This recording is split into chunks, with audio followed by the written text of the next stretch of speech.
Welcome to another live stream appointment of today's Communicators. I am your host, Kris Reichert, a Speak with Impact coach. And today we are multi-streaming to 4 channels. We're going live to YouTube, to Twitter Periscope, to Facebook Business, and also to LinkedIn. So I'd like to welcome anybody joining the live stream today. In the broadcast studios with me, I have got a special guest today. She is CEO and co-founder of Portrait Eyewear, Valentina Hernandez. Hello, Valentina. Nice to have you here. Thank you. Hi, Kris. Thank you for inviting me. I'm super happy to be here with you today. So we've got another bicultural entrepreneur with us today. You were born in Venezuela, then you grew up in Spain, and now you're in Italy, along with myself. We're both lovers of Italy, and we've based our whole careers and our lives kind of in Italy. How many years have you been here now? So I came to Italy in 2006. And that's 15 years, right? So it's been a while. Yeah, it's been a while. So I beat you on that one though, because I've been here for just over 20 years. Yeah. So this is a lovely country. It was like a dream for me to come to Italy that I definitely realized. So yeah. So you had this dream to come to Italy. So you came over, you built your business. You have 2 businesses that I know of that we'll talk about today. And then you brought your brother over from Spain and you co-founded 2 companies. Originally, we met because your app, We App Heroes, co-founded with your brother as well. You were actually a bit of a mentor for me and my business partners with our app, Cool Date Night, because we would always look to you for advice because you had such a strong business plan, a business model, and you would always say, no, you need to do this, you need to do that. We were just completely, kind of out to lunch with a lot of in a lot of areas, but you were, so helpful to us. So I always remember loving the concept behind that app. So before we get into Portrait Eyewear, I'd really like to just have you kind of sum up what that app was all about or what it is all about, because it's just so fascinating and so inspirational. Yeah, for sure. That was like probably one of those projects where there's everything about, you ever dreamed, and like a conjunction of, all my backgrounds, because my background is kind of hybrid professionally, because at the university, my bachelor's degree, I did in media and communication. Then I shifted into design, which is when I came to study in Italy. And I think, We Have Heroes was for me like that, ways to use technology into something that was socially meaningful, but at the same time was related to communication in a way. No, so we, a group of friends and my brother was also kind of involved, but he wasn't really a co-founder in that specific project. We had this, dream of like trying to take all this like ecosystem around social media and to transform it into something that could be socially impactful. And at the time we thought, okay, what is it? It was very on trend, because we're talking about 2016, 15, when we founded that company. There was this trend of like the geolocalized apps, when Uber came out and you could actually use the power of geolocalization to create services. We thought, what if we use this, specific asset to gather like superheroes, so something that is super appealing for people, and around micro volunteering. What if we create like a community of neighbors that can help each other through the use of technology? And that's how we came out with this We Have Heroes concept, where we also kind of organically had many things in our way that made the curve at the beginning of the growth of a project quite interesting. Like, for example, getting in touch with the UN, which happened almost organically. That's right, yeah. When we talked about this project with them, they were like, oh my God, we just launched, which they did in 2015, the 2030 agenda, which was, all these SDGs that were like the goals the world had to align around to become a better world. And they said, why don't we use this application to actually address the SDGs also to the, like civil society? So actually through this application, you could request for help, and someone that you didn't know could, become your instant hero. And by doing so, you were addressing the SDGs, the Sustainable Development Goals. So you were like understanding how a micro action could relate to a macro agenda, which was, turning the world into a better place. So it was like a pretty beautiful, exciting project that definitely left me a lot of, like knowledge and yeah, I think we somehow left the seed for many other projects that came later. Nevertheless, it didn't really, took off because of lack of investment. Yeah, as unfortunately many businesses and apps, that's the end result, or not the end result, but they kind of get put aside for a little while, and we put our, we concentrate on what is instead generating revenue, and what can allow us to actually move forward in our careers and our businesses. The same thing exactly happened with our app, Cool Date Night, which is at the moment, I mean, it's available, it's there, just like We App Heroes, right? It's on the Google app and Google Play download stores. And so it's just there for when the time is right. I like to think of it that way. There will be the time. It's just not right now. Yeah, I also want to see the project as dormant, not as, not existing anymore. It is, as you said, it's still available in the stores. And we did, have like an outcome, which maybe wasn't the possibility of launching the app globally, which was, of course, our initial idea. But we actually included this project in a scientific study within the University of Padua. So there is like a scientific paper that we can see as a tangible outcome, of a project, which I think also could help other, studies or other projects have more data to base themselves on. So what we did is we studied for a month a control group and an experimental group. So one was using the app and the other one wasn't for that month. It was a prototype. It wasn't yet available on the stores. And what we wanted to prove is that the use of the app could actually, boost some of these qualities or abilities in people, like, being more pro-social or just like developing their empathetic attitude. And the results were really remarkable, because actually after the use of the app, these parameters changed only in the group that used the application. And they changed like, they increased in a remarkable way. So, the possibility of thinking of other projects that have this type of impact and distribute them globally is definitely there. And this study can leave the seeds for that too, Wow. So there was an improvement in people's behavior and their empathy the more they would use the app. This is incredible. Wow, that's wonderful. Love to hear about that. So let's talk about what you're doing now. You're full force ahead with Portrait Eyewear, which is a luxury brand of handcrafted, made in Italy eyewear. Beautiful pieces. And how is that doing? And what kind of an impact did what happened in 2020, the lockdowns and the the economic kind of crunch that everybody's been facing? How has that impacted your business, and have you had to reinvent your business model, and what's gone on there for you as a CEO and entrepreneur? Well, it's been a very challenging year for sure. And, talking about when we last met, in the meantime, we launched another 5 collections. So the company had, let's say, organic growth. And of course, for a long time, we focused on that growth that also comes from sales. So reinvesting, part of the revenue and the income into the natural growth for the project. And yeah, we launched these 5 collections. We had a lot of plans. And last year, right before COVID, we felt like, okay, now for this project, which is totally different from, We Have Heroes, this doesn't need like initial investment. It's more about, validating the product, the narrative creating a brand means like, it's more, let's say it's similar to like developing a personality. You don't exactly know who you are until you're in the market for a while and you understand what's your identity and you develop it. So once we validated the project and we arrived to that point in which we felt ready for investment, we started searching for it. And that was right before COVID.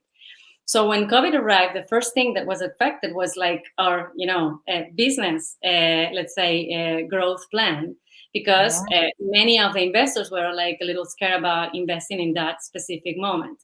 So what happened in reality is we focused very much on how do we shift our business model, which was absolutely relying on the B2B sales okay, into an online, mainly online based company, at least until COVID, is overcome.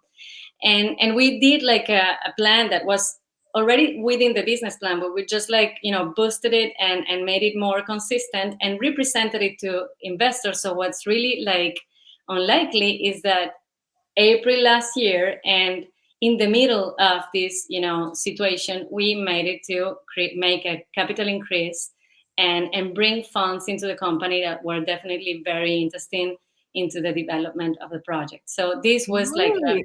So very good you milestone. had a turnaround. I mean, it was a positive impact Yes. because of, I suppose, I can imagine being creative and finding solutions to the problem at hand. And that goes without saying. It's not an easy task in someone. So yeah, that's I have wonderful. to say that I think, the fact that this project is really genuine, that, as you said, this is a luxury, item, what we produce. And for sure, for luxury, there's always a space in the market, and it's maybe a little more resilient, in regards to other products when it has to do with crises. So I think all these aspects of the business, but also the fact that we had a consistent idea of like shifting into the online, that was anyways including in this new online platform all the services of a luxury brand, were fundamental to convince the investors to anyways get on board. Get on board. Great. Oh, that's fantastic. Yeah. And so how have you maintained your brand identity, your brand vision throughout all of this? I mean, what's been the key factor in the process? Well, I think honestly, in reality, what we've done is we increased the volume in those that were our values already, that maybe we weren't like communicating strongly enough, because at the time we were just smaller, and of course we had less funds to invest into marketing activities to actually emphasize those values. So what we've done in reality has been, we have this identity which is very well defined. This is a brand that is actually art inspired. This is one of the main differentiations in portrait. Like all of our glasses take inspiration from art movements. All of the frames are a tribute to artists of the past that were pioneers in their own movements. So it's also like a means to transfer culture. It's not just a product. It's much more than that. We don't publicize the product in like real in models, fashion models. We actually use real artists, emerging ones that deserve promotion to be known. So I think all this narrative and all this consistency that is, what we like to think adheres, the project to the meaningful economy, is what we needed to actually communicate in a stronger way through marketing that was, mainly digital marketing activities that now we had the funds to actually properly address. So this is actually what we've done since 2020, first phase of COVID. It's been very challenging. I won't tell you that it's been super easy. Actually, we've had many challenges in the way. I learned from last year that much more important than trying to focus on the bottom of a funnel tactics. So much more important than just trying to sell is creating leads and creating a community and relating to them in a sustainable way. So we focus much more this year into activities that are long term, that create a conversation that is more unequivocous. So within our newsletter, for example, and this is like something that I would advise to anyone who's investing in digital marketing for the first time in a real way. I think creating a lead that you will nurture and will become a loyal client, and giving before asking something in return, is much more important than just converting into sales. I think this is the kind of patience that passing through this type of economical crisis requires. Absolutely. But it pays off. Valentina, there has been a very common narrative about online communities. I mean, given everything that's happening, we have to create online communities in order to have these conversations. And it's wonderful that as a company, you've really understood the importance of creating these online communities. That's a lot of the reason, or the basis actually, to what I do now. In fact, I reinvented myself last year, and I have this coaching program where I help business professionals and entrepreneurs and business owners up level their communication skills so that they can get on video and they can tell their story and they can really, convey trust and confidence and maintain credibility, but trust and confidence for their clientele, because people really need to have that sense of belonging to a community and to trust in the people that they're associating with online, because it can be a kind of a scary industry. So that's why more than ever now, we have to be the actual communicators. We have to be the ones, the business owners are the ones that are putting their faces out there on video, and they're the ones talking to their clients. It's not like getting an actor and handing them a script. Those days are over. We're living in the era of pure authenticity. So we just have to be so real and really connect with our people. So I'm so happy you said that. Now, yeah. Sorry, go on. No, I was just going to ask you about how Portrait Eyewear is sustainable, because you said you're a sustainable company. So in what way are you sustainable? Well, sustainability is about many things, because, one of the common understanding of the word sustainable has to do with like ecological or environmentally sustainable. But in reality, sustainable is also about, producing items that are long-term items that are not, meant to be thrown away after a couple of use, but actually you're going to keep. And we are actually, we produce in limited edition. So for us, selling a piece of eyewear is selling a piece of collection that you're going to keep in the future. And we embrace that philosophy of fewer but better.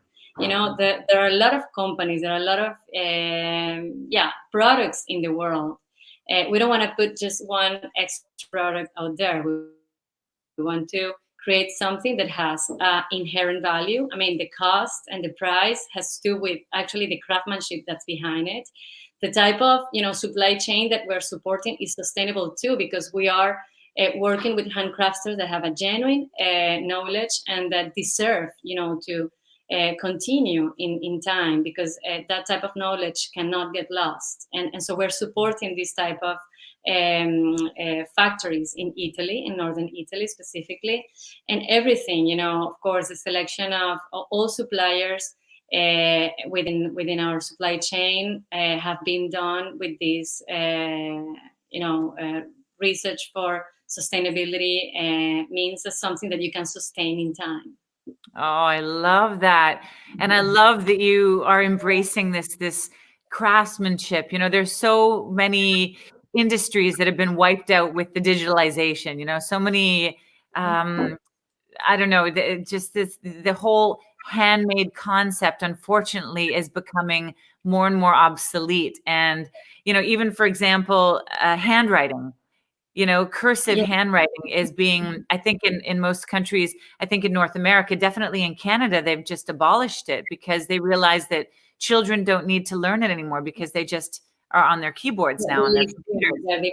And in Italy, I'm so happy that they haven't yet gotten rid of it, because my son is learning, I mean, he writes really well, but handwriting. And so that's just one example of these types of these forms of art that should be maintained. And if you, with Portrait Eyewear, are maintaining the craftsmanship when it comes to developing these luxury items, I think that's just absolutely wonderful. And that is definitely sustainable, because you're creating, it's the lengthly, the state, like that keeps with the resistance of time, as opposed to quantity. It's the quality.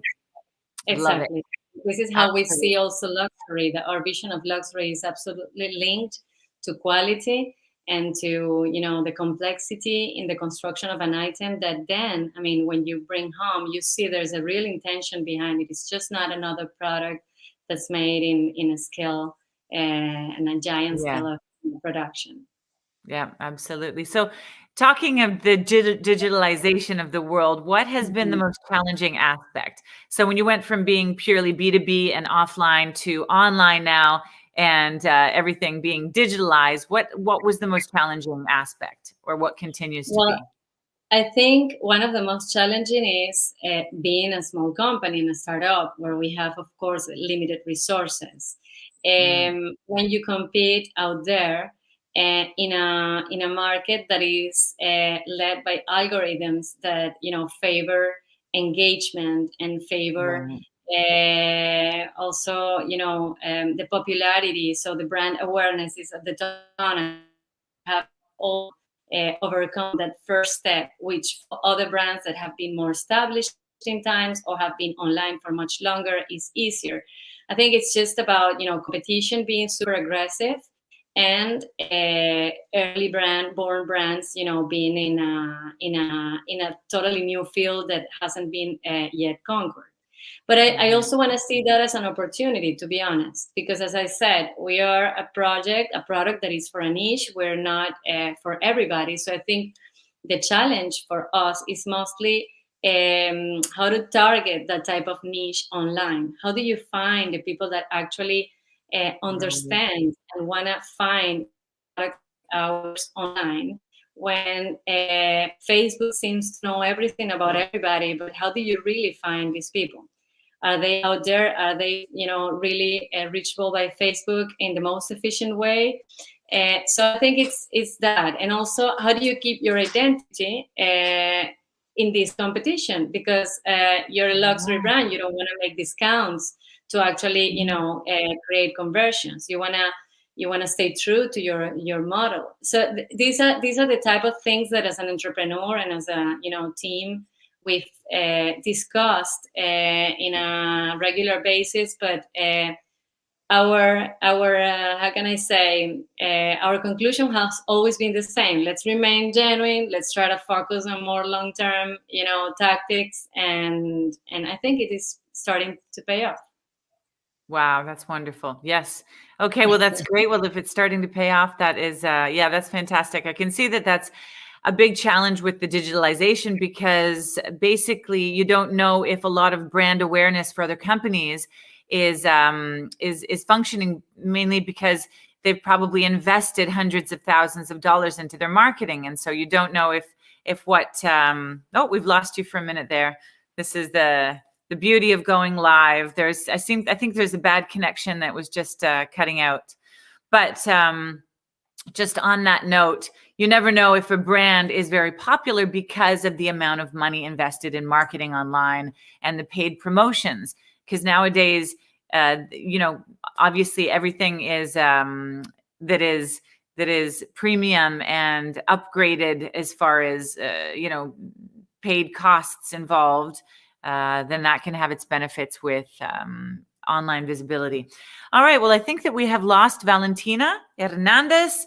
The line has dropped. So I think what we will do is, I think we'll wrap it up, because we were about close to the end of the live stream nonetheless. So I'm going to thank her, and she can watch this recording afterwards and see that I did actually say thank you. It was wonderful having this insightful conversation with Valentina. She's always an incredible resource and a great inspiration, because being a female CEO entrepreneur, it is a delight to see, her drive and her just her nonstop ability to reinvent and to move forward even during these challenging times. All right, everybody, we'll see you for our next appointment of today's Communicators, which will be in 2 weeks, every second Wednesday. I'm Kris Reichert, your host. If you'd like some more information on my coaching program, just jump over to my website, KrisReichertOfficial.com, and I'd love to welcome you over there. Okay, have a great day. Thanks for joining the live, everybody. See you soon.